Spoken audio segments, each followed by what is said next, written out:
ইবলিস আমাদেরকে জাহান্নামী বানাইতে চায়, এই জন্য ইবলিস পদে পদে আমাকে আপনাকে ধোঁকা দিতে চায়। তাই আল্লাহ পাক বলেন, ইবলিস তোমাদের শত্রু, তাকে শত্রু হিসাবে গ্রহণ করো। আওয়াজ দিয়ে বলেন তো, ইবলিস আমাদের কি? তাকে শত্রু হিসাবে গ্রহণ করো। এগুলো 1 নাম্বার দৃষ্টান্ত। 2 নাম্বার দৃষ্টান্ত সূরা আরাফের 27 নাম্বার আয়াত। দেখেন আল্লাহ পাক রব্বুল আলামিন কি বলেন, ইয়া বানি আদম লা ইয়াফতিনান্নাকুমুশ শাইতান কামা আখরাজা আবাওয়াইকুম মিনাল জান্নাতি ইয়ানজিউ আনহুমা লিবাসাহুমা লিউরিয়াহুমা সাওআতিহিমা।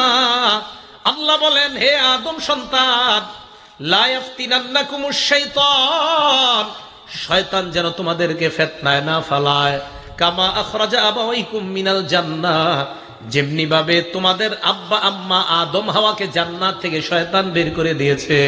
ইয়ানজিউ আনহুমা লিবাসাহুমা, শয়তান আদম এবং হাওয়া মা বাবার কাপড় টেনে ধরেছে। লিউরিয়াহুমা সাওআতিহিমা, যেন আদম এবং হাওয়া তারা তাদের লজ্জাস্থান দেখা দেয়। বলেন নাউজুবিল্লাহ।